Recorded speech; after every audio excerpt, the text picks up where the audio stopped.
একটা প্রশ্ন আসছে, ডক্টর ইউনূস পদত্যাগ করার সিদ্ধান্ত নিচ্ছেন, তিনি যদি পদত্যাগ করেন তাহলে বাংলাদেশের ভবিষ্যৎ কোন দিকে যাবে? প্রথম কথা হলো, একটা কথা মনে রাখবেন, এটা হলো রাজনীতিতে শেষ বলে কিছু নাই। কথা কন না কেন? রাজনীতিতে শেষ বলে কোনো কথা নাই। কারণ রাজনীতিবিদ যারা, তারা মিনিটে মিনিটে ফল্টি লয়। কথা কন না কেন? সেকেন্ডে সেকেন্ডে কি লয়? এই জন্য রাজনীতিবিদদের বিশ্বাস করতে একটু সাবধানে করেন। 2 নম্বর কথা হলো, বর্তমানে যিনি দেশটা চালায় ডক্টর ইউনূস, তিনি কিন্তু আসলে রাজনীতিবিদ না। তিনি কি রাজনীতিবিদ? এবং তার সাথে যত উপদেষ্টা আছে তারাও কি না? রাজনীতিবিদ না। যার কারণে রাজনীতিবিদদের রাজনীতির বক্তব্য সহ্য করার মতো ক্ষমতা তাদের নাই। আপনি দেখবেন রাজনীতিবিদ যখন বিপদে পড়ে তখন বলে এটা আমার রাজনৈতিক বক্তব্য। তো রাজনৈতিক বক্তব্য কি তোমার জীবনের থেকে আলাদা ছিল? না। কিন্তু এটা কেন বলতেছে? বিপদে পড়া বাঁচার জন্য বলে। আপনি দেখবেন বাংলাদেশে, আপনাদের বয়স, আমার তো বয়স মোটামুটি 45 পার হয়েছে, আমি যদ্দূর দেখছি যারা ক্ষমতায় থাকে তাদের বক্তব্য তখন তত্ত্বাবধায়ক সরকার জায়েজ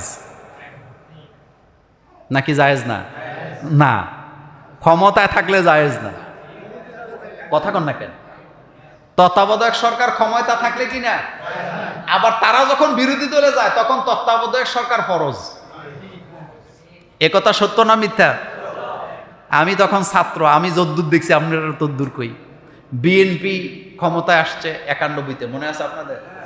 আসার পরে তত্ত্বাবধায়ক সরকারের মাধ্যমে আসছে, আসার পরে তত্ত্বাবধায়ক সরকার বাতিল, এটা দিয়ে নির্বাচন হবে না।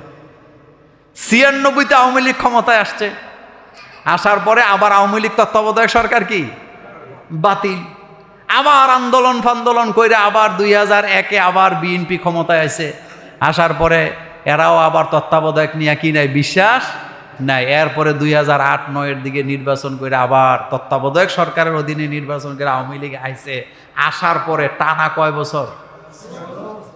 কথা কন না কেন? তো রাজনীতিতে শেষ বলে কিছু আসেনি। রাজনীতির বিদদের বক্তব্য আপনি যদি দলিল মনে করেন, আপনি বোকা। কারণ এগুলা সাফাবাজি ছাড়া কিচ্ছু না। এই চাপাবাজিটাই আমাদের দেশের গভর্নমেন্ট সহ্য করতে পারতেছে না, যার কারণে মনে করতেছে আমি এন থাইকা লাভ কি, এর চাইতে আমি দূরেই কি ভালো ছিলাম। তবে একটা কথা বলি, যা অতীতে গেছে তো গেছে।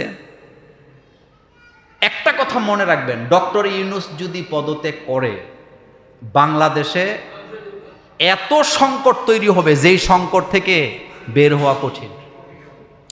আর বাংলাদেশে যত সংকট দেখেন সব সংকটের মূলে হলো ভারত। কারা? এটা মনে রাখবেন। আপনি যে ঘরে বাইয়ে বাইয়ে ঝগড়া করতেছেন, এই ঝগড়াটা মিট হোক না, এটা আপনার পাড়া প্রতিবেশী সর্দাররা চায় না। আপনি মিলতে চাইলেও আপনার বাইরে আপনার সাথে কি করবে? লাগাই দিবে। এটি বুঝতে হইলে আপনার ব্রেন লাগবে, ঠান্ডা মাথায় বুঝতে হবে। ভারত এই দেশকে কখনো শান্তিতে থাকতে দিবে না। আর ভারত কখনো এই দেশে ইসলামকে মাথা চাড়া দিতে দিবে না। আপনি মানেন চাই না মানেন, এটা আপনার ব্যক্তিগত ব্যাপার। কারণ এই দেশ দুর্বল থাকলে ভারত লাভবান। পৃথিবীর কোন দেশ দুর্বল হলে ভারতের লাভ নাই, কিন্তু বাংলাদেশ দুর্বল থাকলে ভারতের লাভ আছে। আপনারা যারা ভারতে গেছেন আমার সাথে পার্সোনালি কথা বলবেন। বাংলাদেশের কোনো মানুষ ভারতে গিয়া শান্তিতে হোটেল পাইছে, হোটেলে বুকিংয়ে পাইছে, মর্যাদা নিয়ে বাস করছে, একটা প্রমাণও আপনি দিতে পারবেন না। চিকিৎসার জন্য গিয়া লাঞ্ছিত হয়েছে। আমাদের দেশে একজন সাংবাদিক ছিল মুন্নিশা, আপনাদের মনে আছে? মুন্নিশা ঠান্ডা হয়েছে কবে জানেন? হ্যাঁ, ভারতে একটা সফরে গেছিল সে প্রধানমন্ত্রীর সাথে। যাওয়ার পরে হোটেলে শান্তি পায় নাই, ঘুমায়া শান্তি পায় নাই, খানা পায় নাই, লাঞ্ছনা বঞ্চনা খাইয়া এরপরে বুঝছে যে এতদিন কার দালালি করলাম, তারা তো আসলে আমাদের বন্ধু না। এখন আর মুন্নি সাহেব দেখেননি? আপনি এখনো ইউটিউবে সার্চ দিলে তার এই বক্তব্য পাবেন। সে লাইভে আইসা বলছে যে এখানে 1.5 পয়সার দাম আমাদের নাই। শোনেন, রাষ্ট্র পররাষ্ট্রনীতিতে আপনার সাথে আমার সম্পর্ক হবে ব্যবসায়িক, গিভ এন্ড টেক। আপনি দিবেন, আমি দেব, আমি দেব, আপনি দিবেন, নাকি? কিন্তু ভারত আমাদেরকে শোষণ করার চেষ্টা করছে 54 বছর। ভারতের ট্রেন আমার দেশে দিয়ে চলবে, ভারতের ট্রাক আমার দেশে দিয়ে চলতে পারবে, ভারত আমার করিডোর ব্যবহার করতে পারবে, আমার রেল লাইন ব্যবহার করতে পারবে, আমার সমুদ্র সীমা ব্যবহার করতে পারবে, কিন্তু আমি ভারত থেকে কিছুই পাবো না। মনে হয় যেন এটা একটা অঙ্গরাজ্য। এটা কি? আরেকটা কথা মনে রাখবেন, ভূ রাজনীতি বড় ভয়ানক। পাকিস্তানের লগে মারামারি করতে গেছিল না? এটা বলে শেষ করি। গেছিল নি? থামছে নি? কথা কর না কেন? থামছে নি? এমনি এমনি থামে নাই। আপনি দেখেন তো তাদের অপারেশনের নামগুলা। ভারত তার অপারেশনের নাম দিছে কি? সিঁদুর। কথা কর কি? মানে সিঁদুর কই দেয়? কারা দেয়? তো পাকিস্তানও কম না, পাকিস্তান ওইটার নাম দিছে কি? বুনিয়ানুম মারসুস। কিন্তু আপনি কি জানেন এই শব্দটা যে কোরআনের? জানেন তো?